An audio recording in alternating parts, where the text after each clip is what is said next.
Alright everybody, I wanted to show you what's going on here. I am transferring my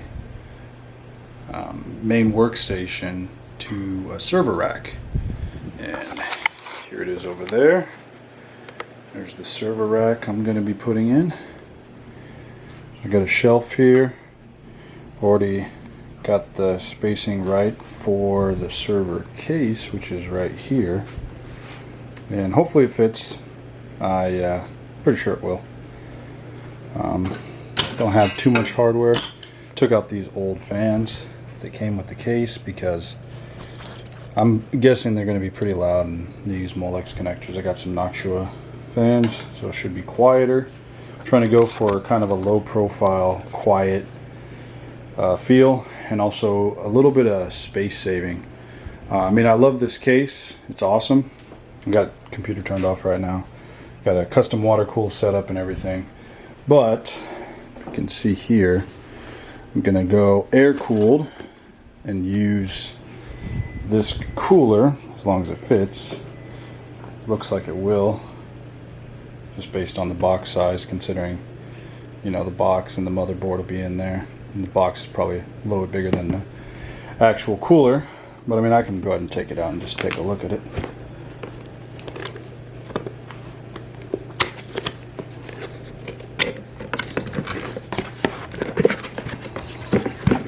So this is a Noctua cooler. I wanted to get something that was nice and quiet. So I went with this guy.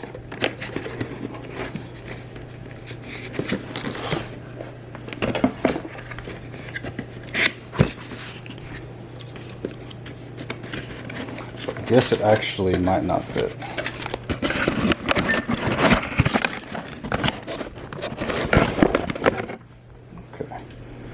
Oh no, that'll definitely fit.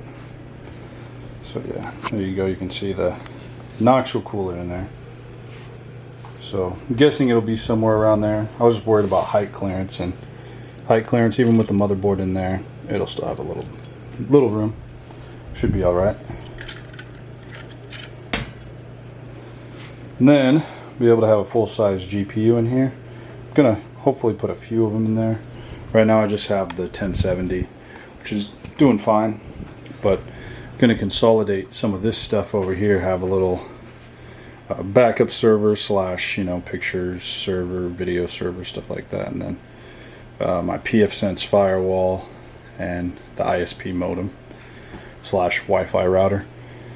So yeah, I'm going to kind of consolidate that and combine it so then I have more room in here, because I'm not sure if you guys know this, but I had 2 baby girls. Yeah. So I don't have a lot of space anymore. In my house I used to have, you know, plenty of bedrooms. It's only 3-bedroom house technically. This is like a converted carport. So yeah, I mean, I just gotta save some space, and figured it might make it a little bit more quiet in here since I have an enclosed server rack. Might cut down on the fan noise. I'm gonna try to hide LED lights and stuff like that. Before, it was trying to be, you know, obnoxious as possible and have tons of RGB lighting and stuff like that. But since I'm kind of sleeping in here temporarily while the babies are young, since I go to work and my wife's taking care of the babies, we kind of switch shifts, and sometimes I'll sleep in here, sometimes somebody else will sleep in here. So just makes it easier, quieter. Want it to be like a little sanctuary or whatever. But I'll keep you guys updated on the progress of this build. Have Aorus Gaming 7 motherboard with the threadripper CPU, the first generation threadripper CPUs. So I think it's a 1950X or something like that. So it's definitely a bigger motherboard, but hopefully it'll fit. I've already gone through like 3 cases because I know absolutely nothing about server racks. I mean, I've worked in IT. I've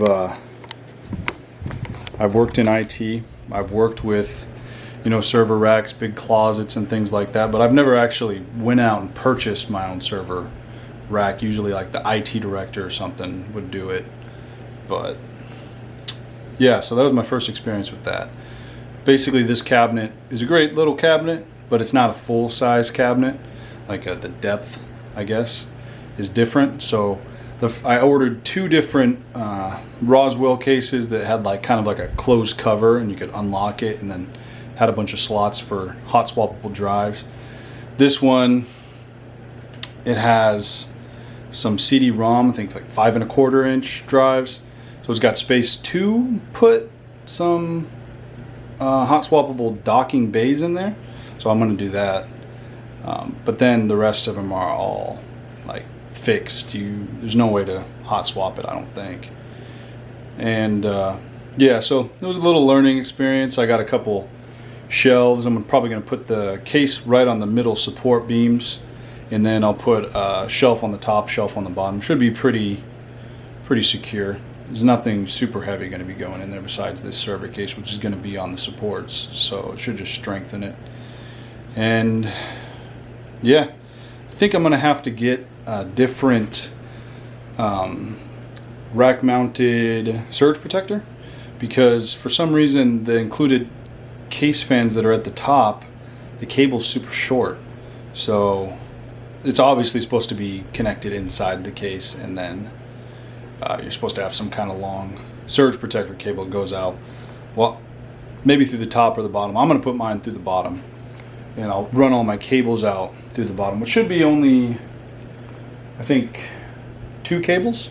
So yeah, should be pretty clean. I don't have any like patch cables or anything like that, but yeah, eventually I'll probably want to get some patch cables to make it look pretty. But this should start cleaning things up in here and condensing. Then maybe I'll have room for this other guy, which is kind of like a little personal nostalgic computer. This was my very first computer that I had when I was growing up. This is kind of what made me get into computers. And so I went out and I'll do a better video on this when it's running, but I went out and I got, you know, the original keyboard, and I got the original mouse. The keyboard's actually kind of nice. I mean, it's clicky, pretty durable. It's got most of the buttons you would need. I mean, it's kind of missing some of the media keys, which is, that kind of sucks. But other than that, it's not a bad keyboard. I wouldn't mind using it just now, besides the fact that I got this wireless keyboard here for more of like declutter my desk, which, as you can see, it's really working. Anyway, just wanted to kind of document that and then share that with you guys, let you know the experience. I'll try to write some of this stuff down so that anybody else who wants to get a server rack to kind of condense their office space, maybe it'll help. All right, take it easy.